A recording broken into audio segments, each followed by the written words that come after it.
아멘. 모든 저주와 심판은 끝났다. 기름 부으심과 하나님의 은혜를 받기 위해서는 이런 결단의 시간들이 반드시 필요할 것입니다. 자, 오늘 본문을 보시면요, 성령께서 임하시는 사건을 오순절 사건이라는 말을 하죠. 오순절 날에 120명의 사람들이 함께 모여서 기도할 때 뭐가 임했을까요? 성령이 임했다는 거죠. 자, 오늘 이런 성령의 역사가 저와 여러분들에게 임하게 될 줄 믿습니다. 오순절 날 120명의 사람들이 함께 모여서 기도할 때에 성령이 임했습니다. 근데 이 성령이 임하는 걸 보면 한꺼번에 전체에 임한 것이 아니라 각 사람 한 사람 한 사람에게 임했다는 거죠. 이게 참 놀라운 것 같아요. 우리 전체에게 임했다 그러면 누구는 임하고 나는 임하지 않았는데 이럴 수 있는데, 오늘 말씀 보면 각 사람에게 그렇게 개인마다 성령이 임했다는 거죠. 그런데 이 성령이 임하시는 모습을 보니까 3절에 마치 불의 혀처럼 임했다고 해요. 성령이 임했다. 불의 혀처럼 각 사람 머리 위에 불의 혀처럼 임했다는 거예요. 이게 도대체 무슨 의미일까요? 여러분 한번 생각해 보십시오. 이게 무슨 의미냐면, 누가복음이 시작될 때도 초반부에 보면 성령이 예수님께 임했거든요. 그런데 예수님에게 임했던 성령이 마태복음과 마가복음에 보면 세례를 받을 때, 침례를 받을 때 성령이 임했다고 했어요. 근데 누가복음만 뭐라고 임했냐면 기도할 때 성령이 임했다요. 자, 이전에 마태, 마가복음은 침례, 세례를 받을 때 성령이 임했는데 누가복음에는 기도할 때 성령이 임했다는 거예요. 자, 예수님께서 세례 받으시고 또 기도하실 때 성령이 임했는데 그 성령이 임하는 모습이 어떤 모습이냐면 비둘기 같다라는 표현을 하고 있어요. 예수님에게 임한 성령이 비둘기의 모습으로 임하고, 사도행전 그 각 사람에게 임했던 성령의 모습은 비둘기가 아니라 오늘 본문에 뭐라고 되어 있죠? 불의 혀처럼 임했다고 했어요. 왜냐하면 이 배경을 좀 보니까요, 이 당시에 이스라엘 국가는 독립국가가 아니라 로마의 속국이었습니다. 이스라엘은 로마가 다스리는 나라였죠. 그런데 기록을 보니까요, 로마 황제가 나타날 때마다 어떤 큰 깃발을 들고 나가는데 이 황제가 임할 때 황제를 상징하는 동물이 뭐였냐면, 여러분 아십니까 혹시? 바로 독수리였다는 거예요. 그러니까 큰 깃발에 독수리가 새겨져 있어서 황제가 나오면 큰 깃발로 막 흔들면서 로마의 황제가 왔다 알려줘요. 그래서 굉장히 위험 있고 카리스마 있는, 그리고 날개를 쫙 펼치고 있는 이런 독수리의 모습이 새겨져 있습니다. 그래서 어디에 독수리 깃발이 딱 꽂혀 있다 그러면 거기는 황제가 있다는 뜻이었어요. 로마 황제를 상징하는 짐승이 뭐라고요? 독수리였어요. 독수리. 그런데 예수님에게 임한 것은 뭐였죠? 비둘기였어요. 우리 인간적 생각으로 보면 자존심 상하지 않습니까? 아니, 인간의 왕인 로마 황제는 독수리인데 기껏 예수님에게 비둘기라고, 우리 그 길거리에도 있는 그 비둘기 말이야. 그런데 그 당시에 황제를 상징하는 게 독수리였음에도 불구하고 예수님의 세례를 임했을 때 예수님에게 독수리가 임한 게 아니라, 아니 독수리가 아니면 뭐 어떤 봉황 같은 게, 아니면 불사조 같은 게 좀 임해야 되는 거 아닙니까? 독수리보다 더 세야죠. 그런데 왜 비둘기일까? 왜 비둘기일까 한번 생각해 보셨습니까? 왜 비둘기였냐면 이 당시 비둘기는요, 유대인들에게 있어서 아주 중요한 상징을 하고 있었습니다. 비둘기는 오늘날 시대에는 평화를 상징하죠. 그래서 올림픽 때 보면 비둘기를 막 날리기도 합니다. 그런데 이 당시 유대인들에게 비둘기는 아주 중요한 의미를 갖고 있었습니다. 예를 들면 우리가 잘 아는 구약 성경에 보면 이 비둘기는 아주 중요한 역할을 감당합니다. 구약에서 중요한 사건 중 하나가 뭐냐면 노아의 방주 이야기죠. 노아의 방주. 자, 노아의 방주 이야기를 잠깐 기억을 해보시면, 이 땅에 사람들의 죄악이 너무 만연하니까 하나님께서 모든 사람을 물로 다 쓸어버리셨어요. 다 진멸시켰다는 거죠. 하나님께서 40주 40야를 비를 내리셔서 그 가운데 온 종일 150여일 동안에 이제 물이 창의를 했습니다. 그런데 여기서 언제 끝났는지 안 끝났는지 이게 도대체 알 수가 없어서 노아가 제일 먼저 보낸 게 뭐였을까요? 까마귀였어요. 까마귀를 보냈는데 돌아옵니까? 안 돌아옵니까? 안 돌아와요. 까마귀는 죽은 시체를 자꾸 뜯어 먹잖아요. 자, 그래서 안 돌아오는 거 보니까 아직 끝나지 않았구나. 그래서 이제 뭐를 보냅니까? 비둘기를 보내죠. 그런데 이 비둘기를 보내는데 그냥 돌아왔다는 거예요. 자, 또다시 비둘기를 나중에 보냈습니다. 그때 올리브유라고 하는 감람나무 잎을 하나 물고 왔습니다. 다시 비둘기를 보냈을 때 이제 안 돌아왔죠. 그래서 노아가 깨달았어요. 어떻게요? 하나님의 심판이 끝났구나. 그래서 구약시대 유대인들에게 비둘기가 어떤 의미를 갖고 있냐면 이제 하나님의 심판과 진노는 끝이 나고 새로운 시대가 시작되었다. 이걸 의미하는 게 바로 비둘기였다는 거예요. 자, 그래서 오늘 제목처럼 모든 저주와 심판은 끝났다라고 의미하는 그런 비둘기였다는 것입니다. 예수님께서 세례를 받으실 때 성령께서 다른 모습이 아니라 비둘기로 임한 것은 바로 이 뜻인 거예요. 이제 모든 저주와 심판은 끝났고 누구로 말미암아? 예수 그리스도로 말미암아. 우리 주일날 예수 다루고 있지 않습니까? Y 지저스 이런 것처럼 예수 그리스도로 말미암아 이제 나에게 있는 모든 저주와 심판은 끝났다 선언하는 것이죠. 자, 그래서 이제는 끝났기 때문에 새로운 시대가 시작된 겁니다. 누구든지 그리스도 예수 안에 있으면 새로운 피조물이라. 이전 것은 지나갔으니 보라 새 것이 되었도다. 내가 과거에 어떤 죄를 지었던지 간에 또 내 부모가 어떤 분이든 간에 내가 예수를 믿고 또 예수님을 영접함으로 말미암아 그리고 내가 예수님 안에 거하기 시작한다면 그 사람에게는 그날부터 오늘부터라도 새로운 시대가 열리는 것입니다. 이제 구약의 모든 저주와 사슬과 하나님의 심판과 진노는 다 끝이 났습니다. 그래서 이때 예수님께서 세례를 받을 때 성령이 임하셨을 때 어떻게 임했다면 비둘기처럼 임한 거예요. 바로 오늘 이 말씀을 우리가 붙잡아야 되는 거예요. 내가 심판이 끝나는데 근데 어떤 한편에서는 아니야, 난 아직 저주를 받고 심판을 받아야 돼. 아니야, 하나님은 나를 싫어하실 거야. 아닙니다. 그런 두려움에서 떠나라는 거예요. 이제는 모두 저주와 심판에서 끝이 났습니다. 예수 그리스도로 말미암아 새로운 시대가 새로운 인생이 나에게 열렸다는 거예요. 이전에 내가 어떤 삶을 살았든 이전에 내가 어떤 죄를 지었던 이제 내가 예수님을 믿고 순종하고 주님 안에 거한다면 새로운 시대가 이제 열릴 것입니다.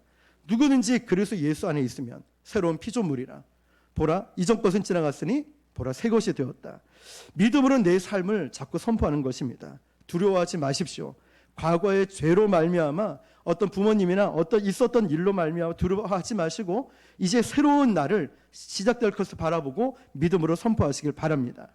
자, 그렇다면 예수님께서 성령이 임하셨을 때 비둘기처럼 임하셨다면 오순절날 성령이 임했을 때는 불의 혀처럼 임했다 말씀합니다. 자, 이게 왜 그럴까? 오순절날은요, 사람들이 한 곳에 있던 사람들이 전 세계로 흩어진 것이 아니라 오순절날은 전 세계에 있던 유대인들이 예루살렘으로 모였습니다. 한 곳으로 모였어요. 이 모여든 사람들이 사도행전의 2장에 보면은 약 15지역이라고 합니다. 이건 문자적으로 15지역이지 이거는 전 세계라는 뜻이죠. 전 세계에서 모여들었어요. 그럼 어때요? 일본 사람, 중국 사람, 베트남 사람, 미국 사람, 아프리카 사람 다 모이면 언어가 같을까요? 다를까요? 당연히 다르겠죠. 당연히. 그런데 성령이 임했을 때 제가 한국말로 얘기하든 불어로 얘기하든 다 다른 언어를 얘기하는데 이 사람들이 똑같이 알아들어요. 오늘 설교할 때 제가 우리 러시아 라밀리아 저는 러시아어를 잘 못하지만 샬라샬라 샬라샬라샬라 이런데 물론 영어와 한국어를 잘하지만 근데 여기서 전 세계에 있는 사람이 몰려들었는데 저는 한국말로 하는데 전부 다 마치 통역하듯이 다 알아듣는 거예요. 각자가 자기 나라 말로 알아들었다는 거예요. 이게 바로 오순절날 일어난 사건입니다. 오순절은 전 세계 사람들이 흩어진 것이 아니라 전 세계 사람들이 예루살렘으로 모여든 사건이었죠. 언어가 나뉘어지고 혼잡스럽고 이렇게 된 것이 아니라 서로 언어가 다름에도 불구하고 같은 언어로 이해했던 사건이 오순절 사건이었습니다. 도대체 이 사건은 구약의 어떤 사건과 정반대의 사건이 될까요? 오순절날에 일어났던 이 사건과 구약에 나타난 이 마지막 네 번째 사건이 있는데 그 사건이 기억나야 됩니다. 뭘까요? 네 가지 사건 기억하십니까? 창조, 타락, 홍수, 바벨탑. 바벨탑 사건이 기억나야 돼요. 모세오경 안 배우셨습니까? 네, 바벨탑 사건이 네 번째 사건 기억나야 돼요. 바벨탑 때 하나님께서는 사람들을 어떻게 했죠? 흩어버리셨죠. 그래서 바벨이라는 뜻이 헛쓰고 헛되다라는 뜻이었어요. 혼잡스럽게 하셨어요. 한 곳에 모여있던 사람들을 다 흩으셨어요. 전 세계로. 전 세계에 흩어졌던 사람들이 이제 오순절 날에 한 곳에 모이기 시작했습니다. 서로 다른 언어를 사용했고, 그럼에도 불구하고 베드로가 일어나서 말을 했을 때 마치 자기 언어를 듣는 것처럼 이해했다는 거죠. 이 오순절날 사건은 구약 성경에 창세기 11장에 나타나는 바벨탑 사건이 있었는데요, 하나님의 저주와 심판이 완벽하게 이제 회복되었다, 이것을 알려주는 사건이 바로 오순절 사건이에요. 자, 기억하십시오. 바벨탑 사건은 다 흩어버리셨어요. 언어와 민족을. 오순절날 사건은 흩어버린 민족을 다시 모으면서 이제는 너희들이 회복되었다, 너는 이제 새로운 피조물이다, 전혀 다른 삶을 살 것이다 선언하고 계신 거예요. 예수 그리스도께서 세례를 받았을 때 성령이나 오순절 모두 말하는 것이 뭐냐면, 예수 그리스도와 삼위일체 성령 하나님께서 이제 구약의 모든 저주와 심판과 진노는 끝이 났고, 누구로 말미암아? 예수 그리스도로 말미암아 이제 새로운 시대가 시작되었다라고 말하는 것이 바로 사도행전입니다. 누가 오늘 이 새로운 나를 좀 갖고 싶어요. 하나님, 나 이제 좀 새로운 이 인생을 살고 싶습니다. 변화된 모습을 살고 싶습니다. 이런 분 계십니까? 그런데 자꾸 우리의 옛사람은 나의 잘못을 자꾸만 결부시켜서 네가 무슨 목사야, 네가 무슨 집사야, 네가 무슨, 자꾸만 그렇게 가지 못하게 만들어요. 왜냐? 새로운 날이 시작될 걸 알기 때문에. 그러나 예수 그리스도로 말미암아, 성령으로 말미암아 이제 모든 것이 끝났고 새로운 날이 저와 여러분에게 시작됨을 믿으시길 바랍니다. 그럼 어떻게 하면 성령 충만을 받을 수 있을까요? 이게 우리의 질문 아닐까요? 어떻게 하면 나도 하나님 나라를 맛볼 수 있을까요? 사도행전은 성령 충만을 받는 비결을, 하나님 나라를 맛보는 비결을 크게 두 가지로 말합니다. 그런데 이 두 가지는 우리가 너무나 잘 알고 있어요. 자, 하나는 뭐냐면 예수님에게 성령이 임했어요. 그런데 예수님 뭐 하셨다고 했죠? 기도하실 때. 두 번째 보면 120명의 사람들에게 성령이 임했습니다. 그 120명이 뭐 하고 있었을까요? 기도하고 있었어요. 사도행전 2장에 보면 120명의 사람들이 기도할 때 뭐가 임하죠? 성령이 임해요. 사도행전 8장에 보면 베드로와 요한이 사마리아 사람들은 하나님 나라에서 제외돼서 너희들은 하나님 백성이 될 수 없어 저주받았던 사람들이었는데, 베드로와 요한이 사마리아 사람에게 안수할 때 성령이 임합니다. 사도행전 9장에는 베드로가 기도할 때 죽은 다비다가 살아납니다. 그리고 사도행전 10장에 보면 고넬료가 기도할 때 내가 어떻게 해야 되지? 갈피를 못 잡을 때 성령의 인도함을 받습니다. 뭐 할 때요? 기도할 때. 사도행전 12장에 보니까 성도들이 모여서 기도할 때 베드로가 갇혔던 옥문이 터지고 하나님의 인도를 받아요. 뭐 할 때요? 기도할 때. 사도행전 13장 보니까 안디옥 교회가 금식하고 기도할 때 뭐가 나타났냐면 성령이 나타났어요. 너희는 이렇게 해라, 너희는 이렇게 해라. 자, 하나님의 인도하심을 받고 싶은 분이 계십니까? 내가 어떻게 될지 모르겠다라고 하는 분 계셔요. 내 미래가 두렵다고 생각하고, 아니면 도대체 하나님 뜻이 무엇인지 모르겠다라고 생각하는 분 계십니까? 기도하시길 바랍니다. 내 삶이 죽은 것 같고 소망이 끊어진 것 같습니까? 다시 한번 생명이 움트기를 원하십니까? 여러분, 기도하시길 바랍니다. 내게 닫혀있던 모든 옥문들이, 문제들이 열리길 원하신다면 아주 쉽고 간단하죠. 기도하는 겁니다. 성경은 분명하게 말합니다. 여러분, 만약 우리에게 너희가 성령을 충만 받는 비결을 가르쳐줄게, 창세기부터 요한계시록까지 한 100번만 써. 그러면 아마 쓸 사람이 있을 거예요. 성령 충만을 받을 수 있다면. 야, 너 성령 충만 받고 싶어? 그러면 헌금을 한 1억 정도 해. 어떤 분은 정말 할 수도 있는 분이 계실 거예요. 갈급함이 있다면.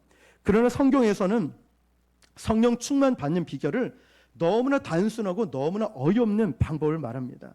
그게 뭔지 아십니까? 바로 기도라는 거예요. 그래서 오늘은 여러분들이 직접 간절한 마음으로 한번, 어떻게 될지 모를 때도 한번 부르짖고 기도해보고, 아니면 막 악을 써보기도 하고 잠잠히 기도해보기도 합니다. 그런데 우리는 기도를 너무나 무시합니다. 왜 그럴까요? 누구나 할 수 있으니까. 근데 그렇지가 않습니다. 우리가 기도할 때 기도하는 사람에게 성령이 임합니다. 닫힌 문이 열릴 것입니다. 성경에 언급된 이 단순한 원리, 아주 기본적인 것들을, 근데 우리는 너무나 단순하고 너무나 지극히 쉬운 거기 때문에 너무 무시하는 경향이 있어요. 그냥 신비로운 걸 찾아가려고 그래요. 뭔가 신비로운 뭔가 없을까 찾아가려 합니다. 그런데 이 기본 진리에 여러분 다시 한번 들어가길 바랍니다. 아주 기본인 기도의 자리에 기도할 때 성령이 임하고 기도할 때 무엇을 해야 할지 알려주시고 기도할 때 두려운 마음이 제거되는 줄 믿습니다. 기도할 때 닫혔던 옥문이 열리기 시작합니다. 기도할 때 나의 죽어가는 영혼이 살아납니다. 절망이 소망으로 바뀝니다. 내가 무엇을 해야 될지 모를 때, 하나님 뜻이 무엇을 모를 때, 갈등하고 있을 때 기도하면 하나님이 나에게 말씀하기 시작하십니다. 너는 내게 부르짖으라 내가 내게 응답하겠고 내가 크고 비밀한 일을 너에게 보이리라. 할렐루야. 길이 없는 게 아닙니다. 내가 내 눈에 안 보일 뿐이지 그 내 눈에 가려워졌던 것이 이제 보이기 시작합니다. 언제? 무엇을 할 때요? 기도할 때. 기도할 때 말이죠. 하나님 내가 뭘 기도해야 될지 모르겠습니다. 자, 그러면 여러분 오늘 성령 충만을 달라 기도하십시오. 기도할 때 성령이 다 임했잖아요. 그러면 기도하면서 어떤 분은 막 손을 들고 기도해요. 일어서서 막 가슴을 치고도 기도해요. 이런 간절함과 사모함이 기도의 출발이거든요. 그렇게 간절하게 기도하다 보니까 성령을 받게 돼요. 막 손이 떨리기 시작해요. 가슴이 막 쿵쾅쿵쾅 뛰어요. 견딜 수가 없어요. 막 그런 절박한 마음이에요. 절박한 마음. 하나님 내 눈이 하나님이 주신 축복에 머물르지 않게 도와주십시오. 더 절박하고 더 간절하고 애통하게 주님께 부르짖게 해주십시오. 일평생 이 마음이 식어지지 않게 도와주십시오. 혹시 여러분이 받은 하나님의 축복 때문에 지금 마음이 느슨해진 분 계십니까? 물질에 어려움이 없고 건강도 좋고 뭐 여러 가지 축복을 받아서 내 마음이 좀 느슨해졌습니까? 거기에 뺏기면 안 됩니다. 우리 거기에 마음을 뺏기는 것이 아니라 좀 더 간절한 마음으로 갈급하고 애통한 심정을 가지고 절박한 심정으로 더 간절히 한번 기도해 보십시오. 무엇을 기도해야 될지 모를 때 성령 충만을 달라고 한번 기도해 보십시오. 그냥 그것만 놓고 기도하세요. 하나님 성령 충만을 나에게 부어주십시오. 마음이 두렵습니다. 곤고합니다. 성령 충만을 부어주십시오. 이럴 때 우리는 성령 충만을 받고 내가 무엇을 간구해야 될지 하나님께서 알려주심을 믿습니다. 우리 이 시간 함께 기도하고 함께 합심해서 기도하고 찬양 부르고 우리 성령 충만을 위해서 간절히 또 기도하도록 하겠습니다.